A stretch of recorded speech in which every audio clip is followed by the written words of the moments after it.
over at Infinity Comic Books and Collectibles, but I can't do a Comic Hero Show extra with the clothes that I wore to work today. Gotta do something about that. I am the Comic Hero.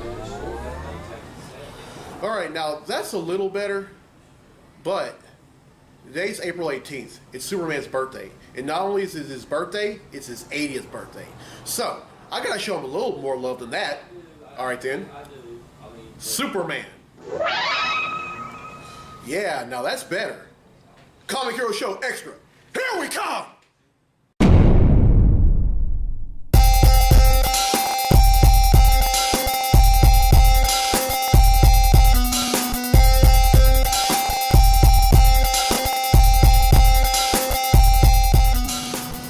This is a Comic Hero Show Extra. I'm your host, Victor Nunley, and I am the Comic Hero.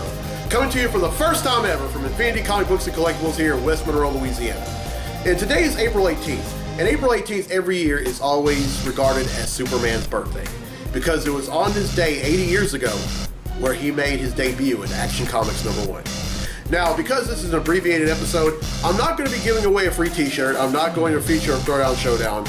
I'm not even going to have comics news. I'm going to reveal the books I'm buying here. However, a lot of folks wonder, why do I like Superman so much?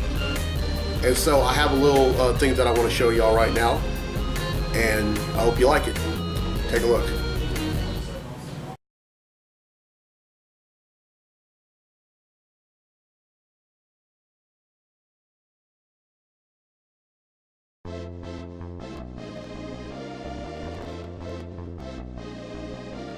The one thing I've always liked about Superman growing up was that he was this larger-than-life character who was willing to help out anyone.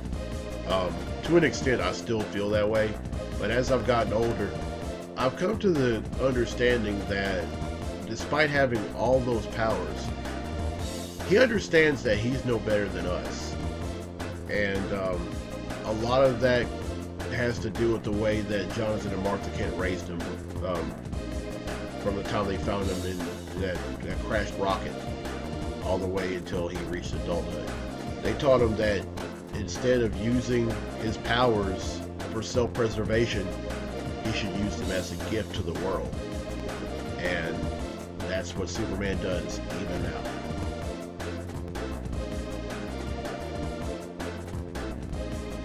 I actually have 3 of them.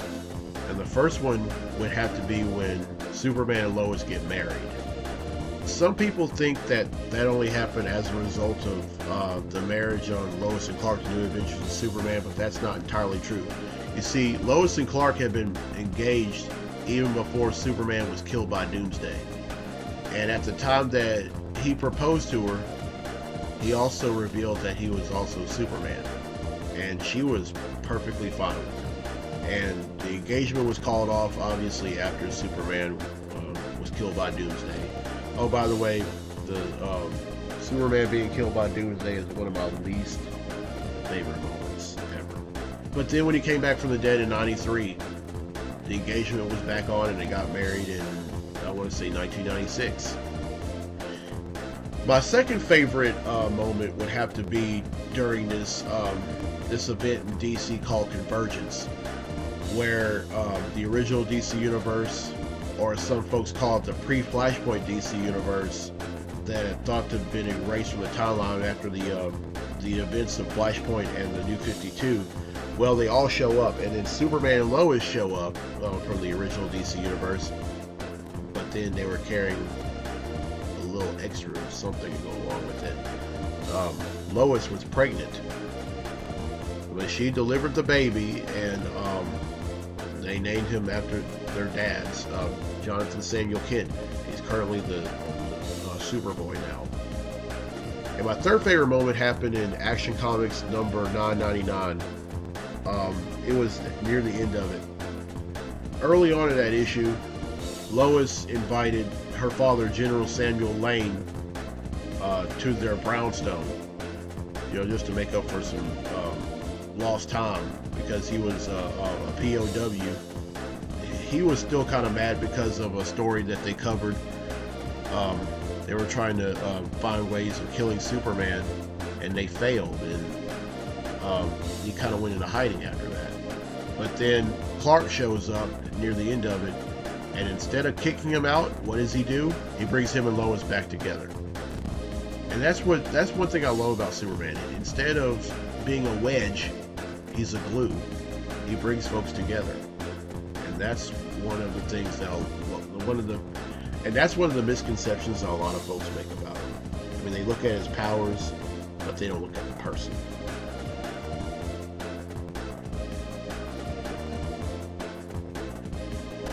The one thing that separates the comic book character from the movie version is that the comic book character is the real thing. The movie version or any other form of media, whether it be the big screen or small screen, that's the reimagining. And for the most part, I think Henry Cavill's doing a great job playing the role of Superman. I mean, which is not an easy role to play, not by any stretch of the imagination. He did a good job, but let's just be honest. When it comes to playing the role of Superman, no one did it better than the late great Christopher Reeve.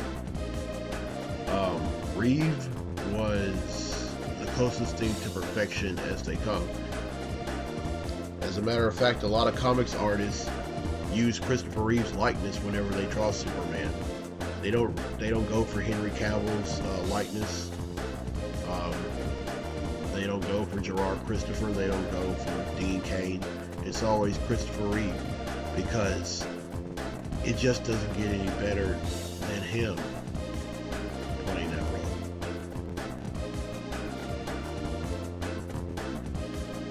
I really wouldn't change anything about Superman. I've always considered him to be an if it ain't broke, don't fix it kind of character.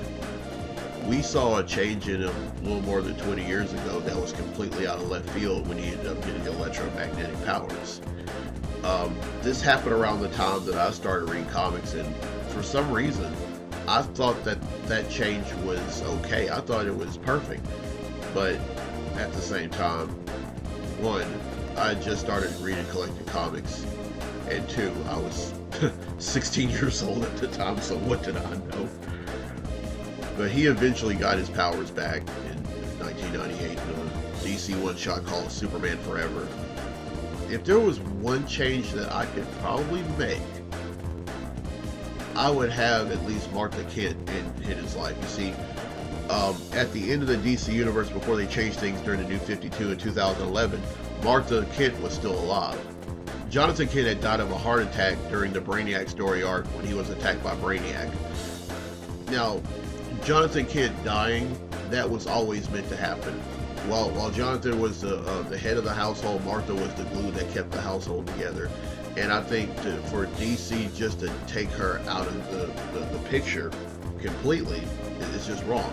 There would be issues with Superman where I would read where Clark would always ask Martha for some advice, and she gave some of the best advice I've ever heard. So if it were up to me, I would definitely bring her back.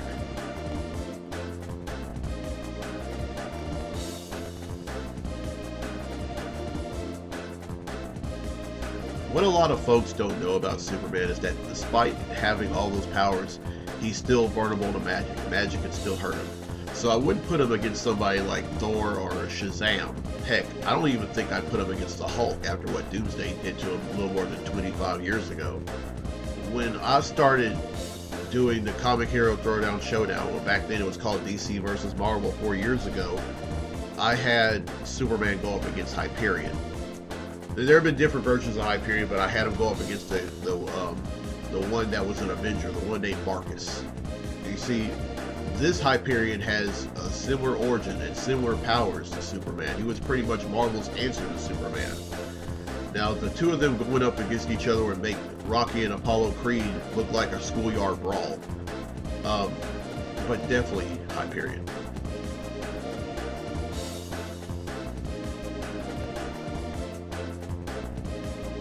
Now, a lot of folks consider Superman to being the ultimate Boy Scout. And compared to a lot of characters in comics, that's kind of true. Let's use Batman, for example. Batman's parents were murdered right in front of him. And that was a scar that he still has. Now that scar is both good and bad. It's good because he even now he's waging a war of crime in Gotham City, a war that a lot of the real sick, powerful villains that they keep coming back for. But anyone, if they're like petty thieves or anything like that, they wouldn't even dare try to commit a crime. Just the sight of Batman would probably change anyone's lives, well, anyone in their right mind. And then you have Wonder Woman. Now you're probably thinking, why Wonder Woman? She's a strong, independent character that can kick your butt. Well, yeah, that's true. If there's one thing she hates not knowing the truth, which is why she carries a magic lasso with her. And all she has to do with that lasso is rope you and get the truth out, and that's it. But there's one truth that she hasn't been able to find out. She hasn't been able to figure out whether she was born of clay or if she's the biological daughter of Hippolyte and Zeus. Now, she recently found out she has a brother named Jason, but how does she know that he's not made of clay either? Something to think about. Now, here's Superman. Now, he could have been very bitter about being an alien from a dead planet, but he chose not to. His adopted parents, Jonathan and Martha Kent, taught him to love everyone and to use his powers for good. And that's what he's been doing. And not only that, he doesn't hold grudges. He doesn't let anything piss him off too badly. He just goes out and fights a good fight, day in and day out. One thing's for sure, after 80 years, different creative teams, different story arcs, different takes on both the small and big screen, and even one radical change in the late 90s before they decided to change him back to what he was. There was only one thing about Superman that never changed: his fight for truth, justice, and peace for all humanity. Happy birthday, Superman!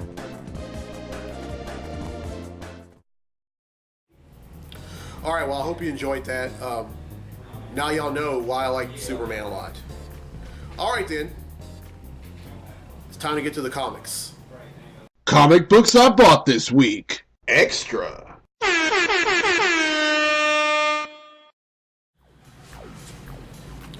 Alright, I'm very, very excited about this book. This is the only book that I'm going to be buying here. Action Comics number 1000. The fastest book to get to 1,000, folks. This isn't the first comic. That happens to be Detective Comics. But Action Comics 1000. Now, I can give you a brief description of this one because I'm already caught up with Action Comics. Seriously, I am. You're not hearing things. I'm caught up. But in the previous issue, General Sam Lane goes over to the Superman and Lois's home, and there was a heated exchange between he and Lois, and a lot of it had to do with Lois outing him for some very wicked military stuff that he was doing years before, and it pretty much drove them apart. And then meanwhile, Superman takes care of the Cyborg Superman, and then he arrives at the back at home, and what does he do? He brings them together. See, that's one thing that I love about Superman. I mean, a lot of folks may consider him to be ridiculously overrated, but that's only because of his powers. They see the folks that say that about his powers. They don't look at the kind of person he is. Superman has been always regarded as the ultimate Boy Scout, and honestly, that's kind of true, because he doesn't use his powers for self-preservation. He doesn't even believe in self-preservation. He believes in helping others. I mean, that was something that was instilled in him by both Martha and Jonathan Kent when they adopted him after he crash landed on Earth, and while he was growing up, being their adopted son. And you can't really tell me that his parents, Lara and Jor-El, wouldn't be proud of him, because what parent isn't proud of their child, especially when they do something where they fight for truth, justice, and peace for all humanity. But Superman, happy birthday, Action Comics for 1000. All right, with that book, that brings the total number of comics I bought since December of 1997 to 8,615.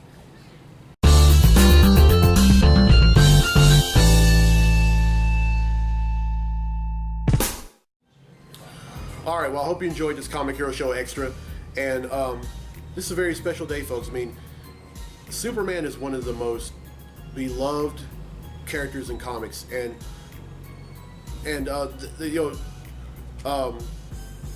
Infinity Comic Books and Collectibles aren't the only store in the world that's doing this. I'm quite sure there are others. But I chose this because, well, mainly because I promised Wayne and Will that I would come, and when I make a promise, I try to fulfill my promise the best I can. Folks in my job, take notice. But anyway, but the free tea question of the week for episode 210 is this: true or false? Jerry Siegel and Joe Shuster were in college when they created Superman. Everyone who answers correctly will be in a drawing for a free tea in that episode. But like I said before, Superman was the first ever book that I ever started reading when I started collecting comics. However, years before, I would read Superman, but I would never, collect comics. I would just, read them, and then that was it. And I've been reading Superman probably ever since 1990, and then, but like I said in the segment "What Superman Means to Me," Superman number 75 to me was the worst book ever. I mean, and for those of y'all who don't know, that was the book that he gets killed by Doomsday. Because I don't care who you are. If you were a young person at that time, it destroyed your soul, because it surely destroyed mine. I mean, he did come back. It took him a while, but he came back. Thank God for Kryptonian restoration chambers. But anyway,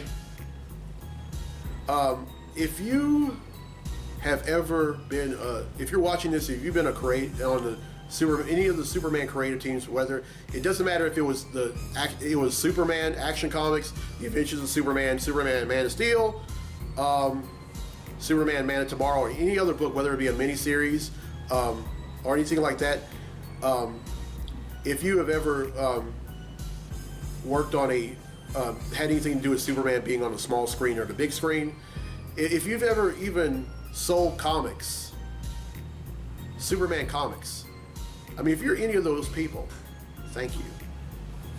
Now you're probably wondering, why am I thanking you?